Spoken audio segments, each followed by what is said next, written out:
Welcome to the Bill Kelly Podcast, critical discussions in critical times. Here's your host, Bill Kelly.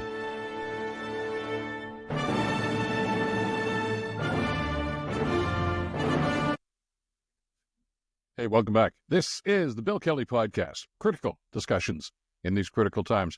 I am your host, Bill Kelly. It's good to have you with us today. As I watched, as most of us did, some of the coverage anyway of the Trump inauguration just a couple of days ago, I couldn't help but think back to, 8 years previous to that, as we watched in shock, I think, as many of us did, when Trump was, of course, sworn in as president the first time 8 years ago.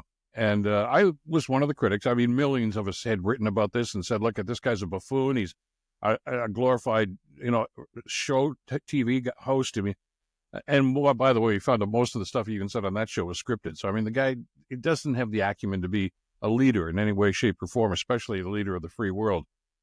But with all that and the fact that he won that election 8 years ago, I remember writing at the time in one of my blogs that, maybe he'll grow into the job. He's certainly not qualified for it. He's certainly shown that he has no aptitude for this. But sometimes people are thrust into positions and they just realize the gravity of the situation and they seek help and they try to do it the best they can. Well, that never happened in that first administration. As a matter of fact, it went from bad to worse to worse to worse in those 4 years.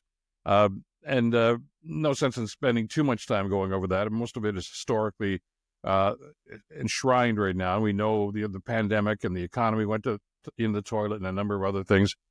But which, again, just makes you wonder even more, what the hell were American people thinking when they sent this guy back to the White House? It's amazing. It's disgusting. But the fear here is that it's going to be even worse the second time around. And the signs are already there, of course. What he has done is basically surrounded himself with sycophants and yes people, yes men especially, who are going to say whatever he says is right. I mean, if he says black is white, then they're all going to say, yeah, black is white, from Mike Johnson, the Speaker of the House, right down to every one of the cabinet ministers, the alcoholic guy that wants to be the defense guy. I mean, it's scary what's going on here. The number of people who are simply unqualified, including RFK Jr. And you really wonder what's going to be happening. And I think we got a small sampling of that even the first 4 or 5 days after Trump was sworn in this time around with some of the things he did. First of all, there was the blanket amnesty. Just everybody, it seemed everybody that was convicted of crimes in the January 6th and resurgence, rather, and the terrible things that happened in the Capitol that day, they've all been set free. At the time, they said there was going to be an evaluation on a one-by-one basis about what was going on, and at least one spokesman who didn't want to be identified just said that Trump's attitude seemed to be, to hell with it, just let them all free. Convicted people that had actually admitted to the crimes, to beating police officers, they're back on the streets now. And that's frightening enough. Then, of course, came Trump's statement in his presentation to the World Economic Summit. He did this by video. The summit was being held in Davos, Switzerland, but even some of his comments then, I think, are quite disturbing. And I think they sense that there's a pattern developing here that I think we should be concerned about and we should be paying attention to. Trump ran through his flurry of executive action since the swearing in at this presentation that he made. He claims that he has a massive mandate from the American people to bring change. The numbers are in, and Trump actually ended up with, I think, about 1% more of the vote than Kamala Harris did. That's hardly what I'd call a massive mandate. But again, we go back to Trump and his sycophants. If Trump says it, then they believe it. They don't question it. They don't do any research into it. If their God, who is Trump, says, I have a massive mandate, they believe he has a massive mandate. And that's what he is counting on, of course, to carry through with some of his agenda, such as it is.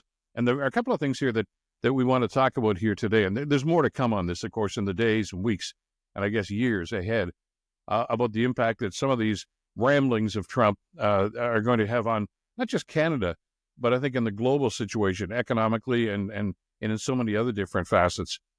And of course, at home, too. And there's going to be, I think, a sense of shock with some of the people that supported, well, you know what, he said he was going to help with the economy.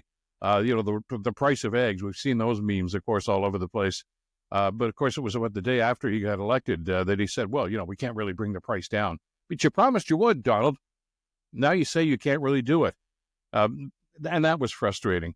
And of course, the executive orders that he has issued, and there's been a ton of them. That one of them, of course, targeted the Biden administration's Affordable Care Act, and this is something that I think an awful lot of older people, seniors who voted for Trump, are going to wondering what the hell is going on here, because one of the things that he revoked with these executive orders was the cap that the Biden administration had put on prescription drugs. And we all know on both sides of the border here, we pay way too much for prescription drugs here. There's gouging going on. There's profiteering that's going on. It's disgusting and it's sickening. And we applauded the Biden administration for simply saying, okay, enough is enough, and there's going to be a ceiling. You can't charge outrageous sums of money for things like insulin and other drugs. That was welcomed, I think, by an awful lot of the people. They seem to forget about it when they went to the ballot box, if in fact they even went to the ballot box. But that's been revoked now. So those seniors that voted for Trump are going to go to the drugstore, get their prescription renewed, and find out that those massive gouging prices that they were so concerned about are going to be back. And again, there's going to be no barriers here for those drug companies. But that's the way Donald Trump runs his business. The other one, of course, has to do with trade and free trade. And here in Canada, we're quite concerned, and I think legitimately so, about the impact that some of the things that Trump is promising to do here are going to have. As a matter of fact, even though he was addressing the World Economic Summit in his presentation the other day, he spent quite a bit of time talking about Canada, as he has done for the last little while, and basically said, this is a validation, I guess, for his policy, his wrong-headed policy about instituting tariffs.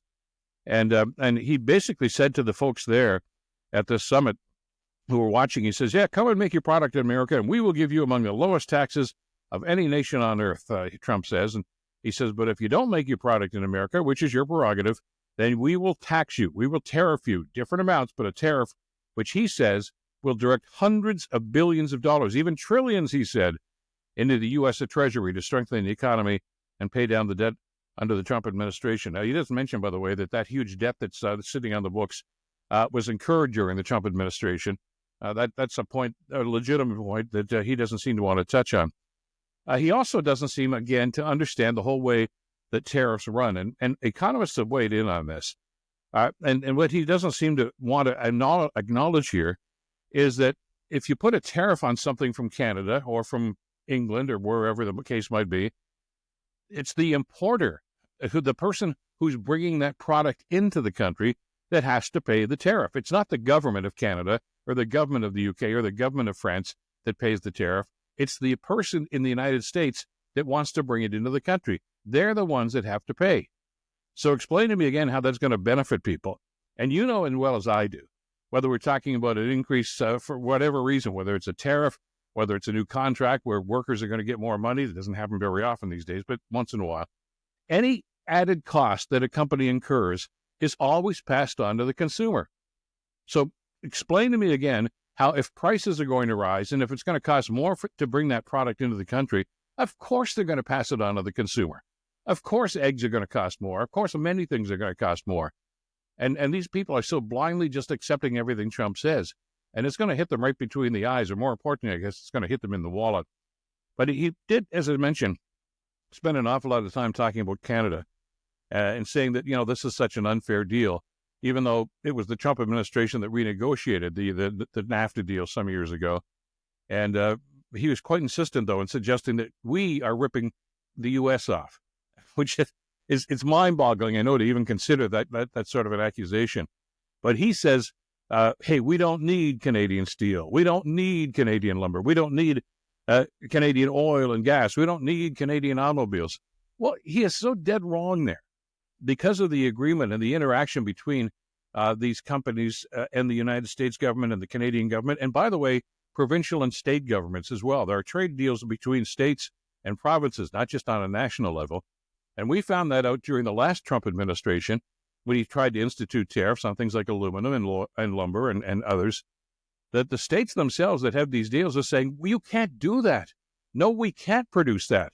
Yeah, we can produce lumber, but it's going to take years to develop that industry to the extent that we need it. We need the Canadian product. And the reason why the Trump administration backed off years ago on some of the tariffs they tried to institute on things like aluminum and others was because the states themselves saying, you're killing our economy.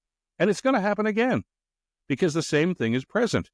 Yeah, they can probably produce, and they do produce aluminum in the States, but not the kind of aluminum and not to the extent that they do in Quebec. Ergo, they bring it in from Quebec. Same thing with lumber. Same thing with oil and gas, which is why Premier Daniel Smith was down there trying to get a deal, a private deal here with the state or province of Alberta. I think she'd love it to be the state of Alberta, wouldn't she? And the Trump government.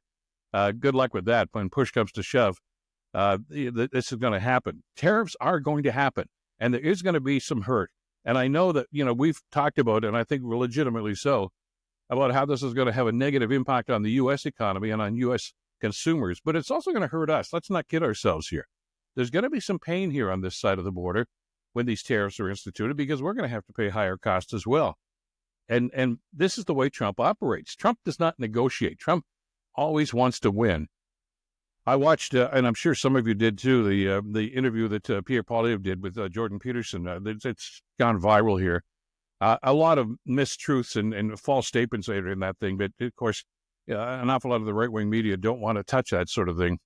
But Poilievre made the assertion there that he's going to cut a better deal for Canada. So, and it sounded like, as I mentioned in the last podcast, this sounds like Neville Chamberlain all over again, saying, I'm going to talk to Herr Hitler and we'll get a deal for the UK. Don't worry, I can negotiate. And we saw how that worked out. And it's the same thing seems to be happening here. Because Poilievre's assertion was, as long as the U.S. gets something out of it, Poilievre says, Trump appears to not really care if the other side has some wins there too. That's simply not true. Please show me evidence where that's actually happened. Trump wants to crush his opposition. He wants to be the winner, period, end of sentence. It's not a back and forth negotiation with Trump. It's got to be he wants everything. So you tell me again how that's going to work out, whether it's Pierre Poilievre or whoever else is going to be the prime minister in the years ahead, how they're going to get a better deal for Canada. I mean, we got to our heads around this. I think that's the message here that we as Canadians have to take. And I know that Poilievre wants to politicize everything. I mean, that's what he's done ever since he took over the leadership of that party. Everything that's wrong with the world, everything that's wrong with Canada is Justin Trudeau's fault. And yes, some of it is. But some of it is beyond our grasp, and some of it is beyond our control. And Poilievre is going to find out in a big way when he finally takes over, if in fact he is the winner of the next election. And he's going to bristle every time somebody says, well, you're the guy in the driver's seat right now. Why aren't you fixing this? Because it's not so easy. I don't always remember the quote from Brian Mulroney when he won this massive majority in 1984. And he said, well, they were all congratulating and patting each other on the back on election night. Look at the size of this majority. And Mulroney turned to his confidants and said, well, now the hard part's again. Now we have to govern. And Poilievre doesn't seem to understand that. Making campaign promises and taking shots at a leader who's, obviously on his last legs right now, that's easy. That's like shooting fish in a barrel. But governing is something altogether different. And dealing with a guy like tyrant like Donald Trump is going to make it that much more difficult. Now, I don't know. Canada's got a role to play in this. Other NATO countries have a role to play in this. But the reality here is they have to understand, and there has to be some sense of unity here, that Trump should not be dictating what's going to happen in the world. Yes, the U.S. is a NATO member. Yes, they're the big dog in NATO, but it's not their organization. France, Canada, the UK, other members also have a say in what's going to be happening here, as they do in the world economies that are happening. And there's going to have to be a reckoning here with political leaders, and especially in this country, to get the rose-colored glasses off and understand that we're dealing with somebody here who doesn't give a damn about Canada, who doesn't give a damn about Canadian politics, who doesn't give a damn about what's going to happen in this country, economically or otherwise. I mean, he's already mused about making Canada the 51st state. His aides and sycophants say, oh, he was just kidding. I don't think he is. He keeps bringing it up. So there's obviously some validity to what's going on. These are very dangerous times that we're living in now. And they're seemingly only going to get worse unless we have leaders here, provincially and federally, that are going to stand up to this guy. And don't just put Canada first, but show that Canada is first, and show that we also have strength and resolve to be able to withstand and to be able to survive what's going to be happening over the next 4 years. And I got to tell you, when I look at both sides of the political bench here, especially on the federal level, I don't see a whole lot of people that have that capability. If I'm wrong, I'll be the first one to admit it and say, well, okay, fine. But I'll be surprised if somebody steps up. we've had people like Doug Ford here in Ontario and others that have taken the time and actually, throwing the volleys back there and say, look, no, you're not going to do this. We're going to fight back on that if this is going to happen. It's a battle. It's a battle. It's not among friends. Doug Ford, I think, stated it, and I think it's something that we have to accept as a very harsh reality here. Donald Trump is not a friend of Canada. He's not a friend of any. Well, he is a friend of people like Vladimir Putin and Kim Jong-un, but he doesn't care about what's happening here. And we have to know that going into these negotiations and future negotiations over the next little while. These are troubling times where now more than ever we need strong leadership. And we have to find out, and I think we as Canadians and we as voters have to understand that who we vote for in the next elections, and it looks like there's going to be we know there's going to be a federal election sometime this year. It looks like there's going to be a provincial election here in Ontario probably within a month or so. And we have to make sure that we elect people and put people in charge who can stand up for Ontario and stand up for Canada. And let's keep that in mind. As they say in the business, more to come on this story as it develops over the next couple of months. That's it for the podcast. Thanks so much for joining us this time around. Of course, you can always catch us on Substack or Spotify, Apple, or wherever you get your podcasts. And, of course, if you're watching on YouTube, don't forget to hit the notification bell. You can see us on Blue Sky, too. We're posting on there now. And we always look forward to your comments and to your pushback and your feedback on the issues as we discuss them through the course of the day. Until next time, I'm Bill Kelly. Stay in touch and stay informed. Brought to you by Wizen's Law, personal injury lawyers. Listen, you didn't choose to get injured, but you can choose the right lawyer. Wizen's Law, 905-522-1102 or wizenslaw.com.